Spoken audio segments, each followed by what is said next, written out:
Go ahead. Sue us. But he won't do it, Steele said of Chekhov. He is just trying to harass us. He is only a third party interfering with our right to do business. Steele said WDST has enjoyed a de facto monopoly, but that changed when the FCC gave WIOF its license. Joe has often speculated that the reason public access producers couldn't get their ratings in Manhattan was because it would interfere with the commercial channels, right. Seducing their advertisers. Right, and that's why they don't want us to know our ratings, and that's why they sabotage public access down in New York. They make sure that the sound is lousy. They make sure that the aspect ratio of our pictures are lousy, because they want to make sure that we don't compete with the commercial channels. This is down in New York on M&N TV, and it's the same thing up here. The commercial people are so into the money thing and the commercial thing that they feel threatened by anything that takes away. Here's how it works. Commercials pay according to the viewership down in New York. If a television station has 1 million viewers, then their commercial price range is up around 1 million viewers. And if they have 2 million viewers, well, then their commercial rates go up. And when you have public access stations that are drawing people away from the commercial stations, then they can't sell their commercial space for as many dollars. And that's why down in Manhattan, they sabotage the public access producers by making them look amateur. Yeah, we work hard to produce high-quality, high-def picture and audio, and when we turn it in, it's in beautiful. We work hard to make it perfect, and when we turn it in and we watch it on television, the sound sounds garbled, and the picture is all distorted. And not anymore, Joe.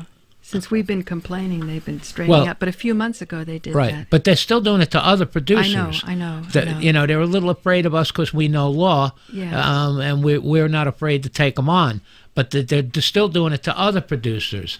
You know, I've watched a few of the shows lately, and it was some of the stuff. The sound was terrible, and the picture was terrible. Good shows. Yeah, good shows. Otherwise, well, that's one thing I'd like to say about this, because I had an adjunct to this conversation with you for months before, when we were doing the cable TV station, almost last year even, and that was that, you know, with almost any organization, even like MNN, or certainly any organization feeding down the cable, you don't have control over your transmission, and in one way or another your transmission can be sabotaged, either by bad sound or bad video or whatever. The thing that's different about our operation here is that we have 100% control over everything that comes right to your radio. So nobody can sabotage us. Nobody can sabotage our link to our transmitter, because we control that.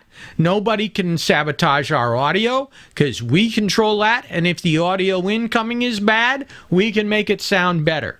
No other organization is going to have the sort of desire to broadcast quality at whatever power that we do. Or even, I would say, by monitoring the FM band in a professional manner, has the capability of transmitting as quality a signal as we do here. Present company included. And present company is, of course, down Route 212. I'm sorry, Paula, go ahead. Okay, mandatory defense of trademark. While Steele is certain WDST is trying to bully her out of existence, Fusco said that's not the case at all. In fact, that's a side effect of trademark law. A trademark holder is required to prove they are defending the trademark or risk losing it altogether. We are supportive of her in what she is doing, he said. It just creates confusion. Fusco said WD... Let me just stop you right there, okay? Because that's more BS. Yes, United States corporate law, what he's saying there is basically true, but the devil is in the details. They are required, yes, to defend their trademark when they see any sort of an economic impact on their trademark. We are non-commercial. We do not sell commercials. We are simply here as an informing mechanism.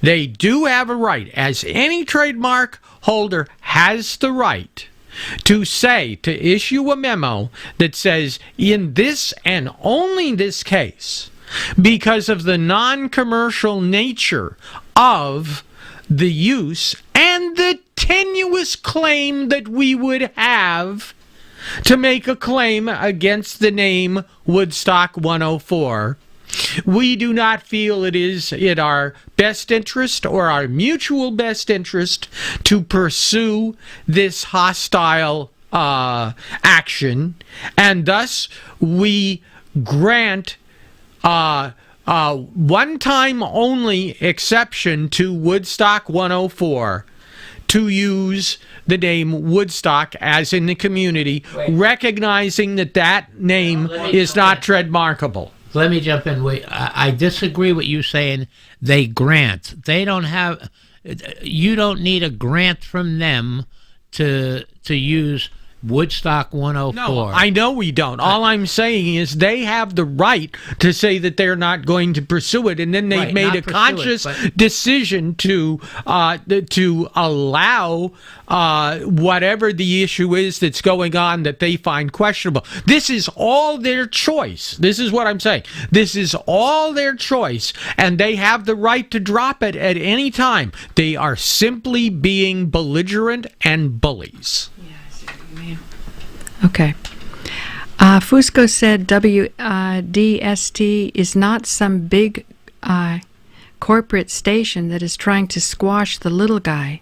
Radio Woodstock is a small, independent commercial radio station that is trying to sell out to the big... No, that is trying to exist. Trying to imitate the big corpies. In the world of corporate media conglomerate like Clear Channel. With WDST's focus on music and local artists and Steele's focus on news, politics, and town happenings, Fusco thinks the two stations can coexist. But if Steele continues to be unwilling to speak with WDST representatives and doesn't stop infringing the trademark, the next step is a cease and desist order. Ooh, I'm so scared. I think we got a cease and desist order you'll get to eventually. That letter will not be as nice as the one Gary sent, Fusco said. It's on the second page. WIOF can still use Woodstock in its identification, just not in the name, Fusco said. Now wait a minute. Who said? Yeah, he said, okay? What kind of authority is him? That's what that's the point. That's what Joe is pointing out. They can say Peace Radio from our studios in Woodstock, New York. WDST, which broadcasts at 100.1 on the FM dial, has remained locally owned since its humble beginnings in 1980, when it operated out of a small house at 118 Tinker Street as the Build Dog? Bulldog. The bulldog of the Hudson Valley, right? Bulldog, okay. But that was before Gary Chetkoff ever owned them, and that was when they were truly a community radio station. They were a very rare breed. They were a commercial community radio station. Do you know any of those people from the Bulldog? Oh, yeah. Mm-hmm. Isn't that funny? Now but I don't want to bring anybody into this, Now they're bully stock. Yeah, right. Okay, a key to survival in a competitive media landscape is the Radio Woodstock trademark, which WDST has held since 1994, Fusco said. It also trademarked Radio Woodstock in 2001. I thought that was 2002. There is a dispute about when one could be filing the paperwork, the other one might be when it's granted. I don't know. I'm only speculating. I see. Didn't you talk about wait a minute. What? Let me get your mic up. Go ahead. Didn't you talk about that, and then all of a sudden a newspaper article appears with this earlier date? That's right. Yeah, because I But thought... then again, that's just like we play music here, and then all of a sudden it starts being played over there, and they've never played it forever, you know. Oh, really? So yeah. you're starting to get the standard higher. Oh, yeah. That's wonderful. No wonder Tom Pacheco likes... not the standard higher. It's just there's occasional little oasis of something you haven't heard there for the last 30 years. Right. Okay,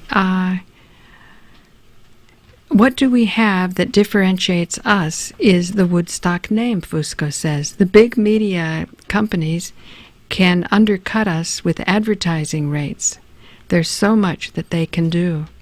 WDST has been on the other side of trademark issues, so it knows how important they can be. Okay, I hope this is where they get into what the trademark issue is, because I really want to talk. I'm looking forward to talking about this. Briefly, in the 1990s, the station logo was a drawing of a radio tower on top of the earth. The trademark holder for RKO Pictures deemed it too close to that classic logo and sent the station a cease and desist letter. Okay, go ahead. Okay, we stopped using it immediately, Fusco said.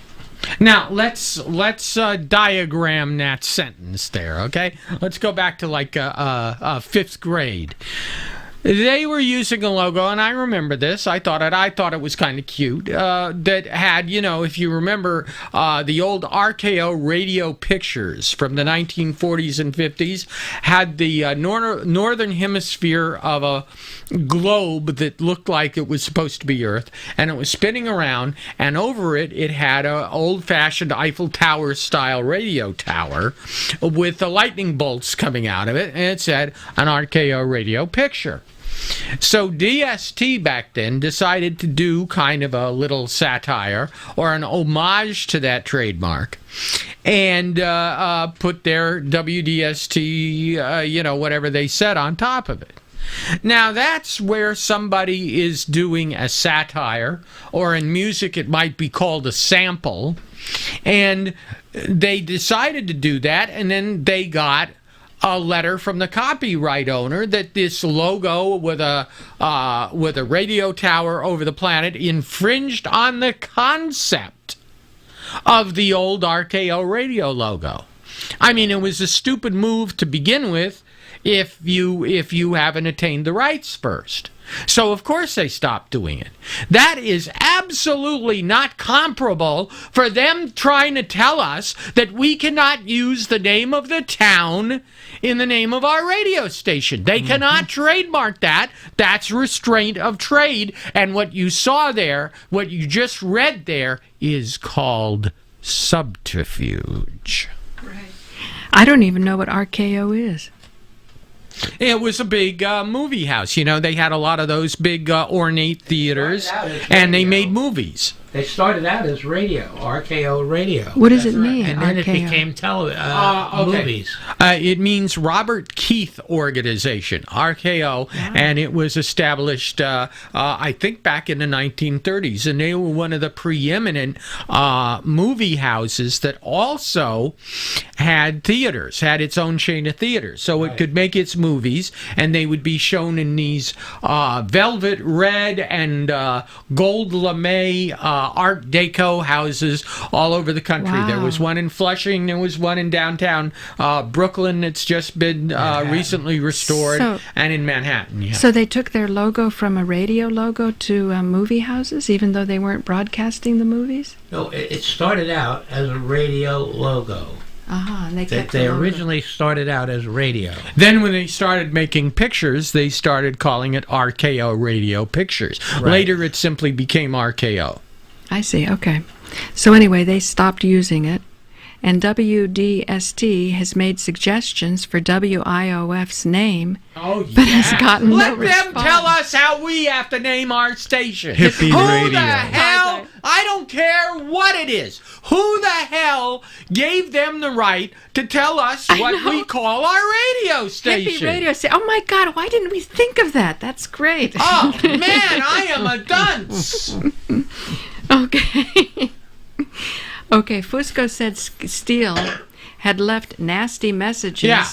on his Yeah. voicemail, but she otherwise refused to discuss the matter. Now, wait a minute. Again, I want to reiterate this because this is a Slander. This is slander. This is character assassination. I believe it's actionable with all the metadata that's around. As I said before, prove it. You said I left a nasty message on your damn machine. Play it on the radio. Play it on the radio or give it to us and I'll play it. The only message I ever left was to give you guys the reference to the lawyer. Now you say you want to talk to me or you want to have a discussion with me. But why should I believe that the minute I enter into a discussion with you guys that you aren't going to characterize it as nasty? Let me also add to that no one from the Woodstock Times contacted us or tried to contact us, as far as we know, to rebut that before publishing this. Right, but that just leaves it, since it got left in the paper that way, that leaves us open for an action against Radio Woodstock. But not the Which Woodstock I think Times? you should do. I think you should sue them for slander and defamation of character. I agree. But then again, you never announce what you're going to do. You never threaten what you're going to do because that's a means of dismissal. Right. Go ahead, Paula. Okay. Still, he remains hopeful the trademark issue can be resolved amicably. What's the big deal? That's what it gets down to, Fusco said. So it makes him look like a real nice guy, and you like a mean person. What's the big deal? It's called the First Amendment and freedom of speech. You do not have the right to name our radio station. All right. You see, they're a big commercial station that has plenty of money to spread around the community, including advertising in newspapers, advertising elsewhere, promoting businesses, etc. Which, by the way, we really can't do except to say, this hour is sponsored by so and so. Well, we can't stuff even like really that. do that. We would say it's underwritten, but we're not even allowed to accept underwriting at the moment. So this is all like bare bones out of pocket. It's pure altruism, and I'm really offended that in the midst of doing something that is purely altruistic, that some commercial local behemoth decides to pick on us simply because we have a really great tight name that includes our community of license, which is untrademarkable. As I said, they make the one exception for us because we're the other licensee in the town, and if not, it'll just have to go to court.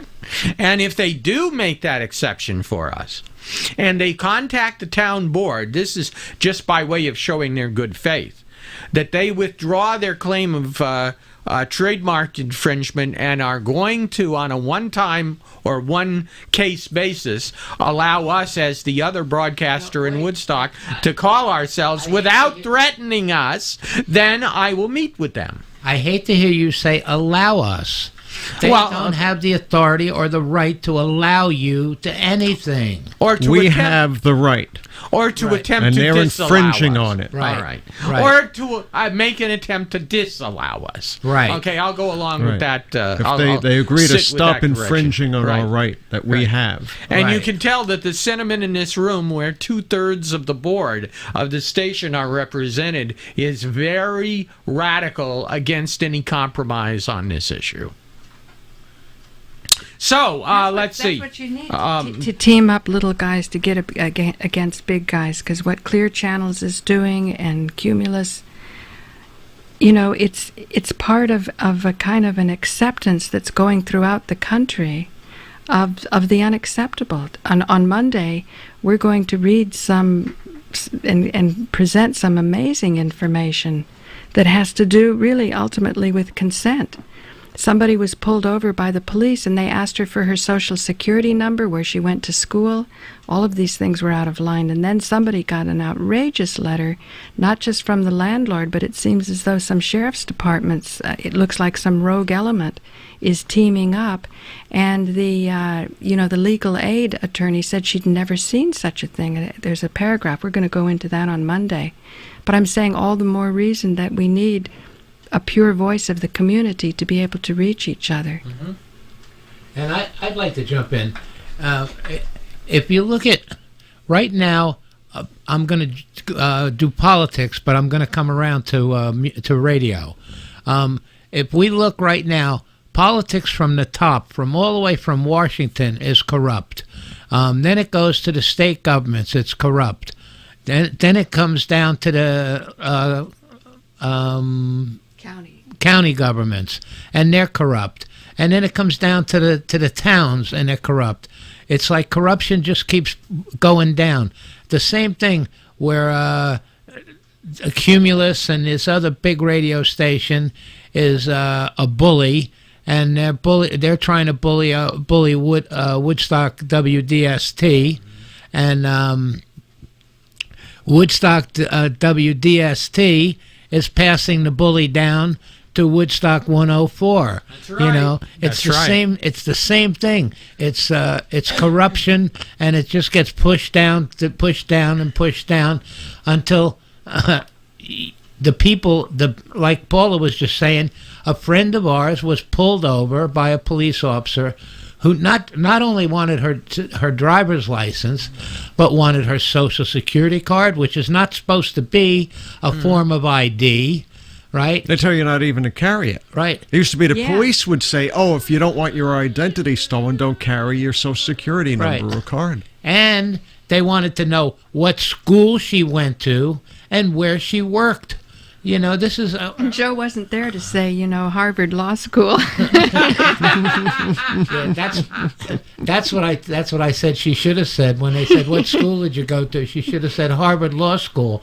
Now get the heck out of here. No, and it's particularly Yale appropriate now. It's particularly appropriate right now. Whenever I'm asked that, I said I went to HK University and graduated with a BS degree. Of course, HK University stands for Hard Knocks. So, and I do have a BS degree. So.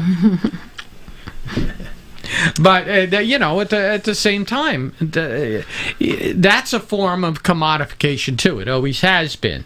The educational system and whatever, it's all a way of commodifying you. I'm sure that a lot of companies here in this town are like every other company. They hire their employees based on their school grades rather than their job performance.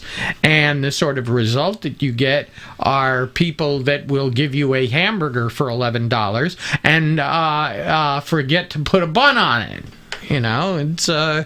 It's great, but I'm not. Tell me, Randy, a logo is something visual, and a slogan is something audio. Yes. Yeah, I see. A logo also can be a jingle. Anything that gives a distinctive what's the word? A distinctive presence of the service or of the company is a logo. I see.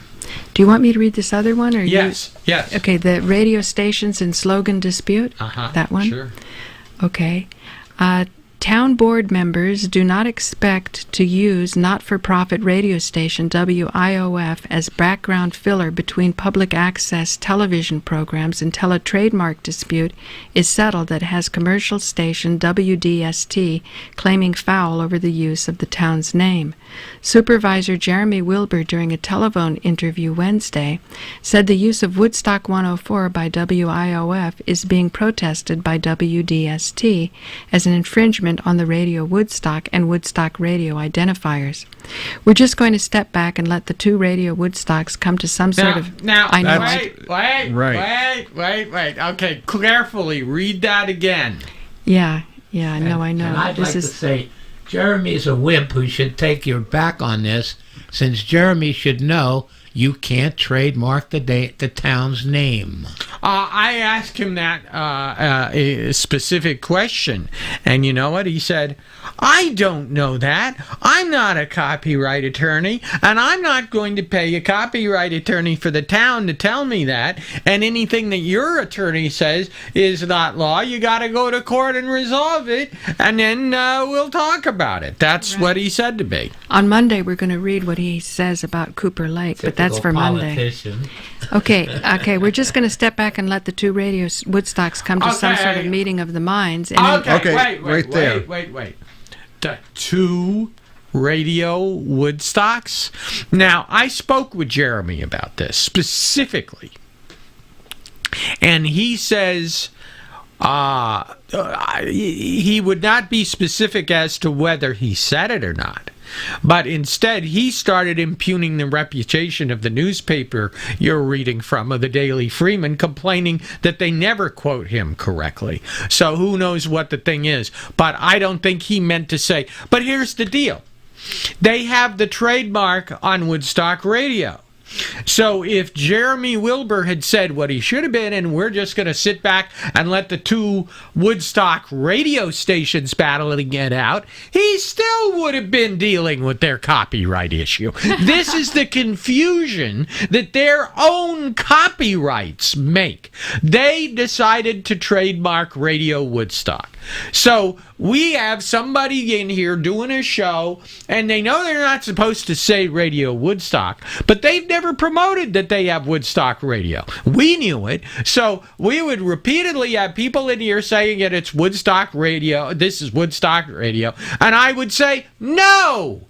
It's Woodstock 104. It's not radio. It's not Woodstock Radio. That's infringing on their copyright.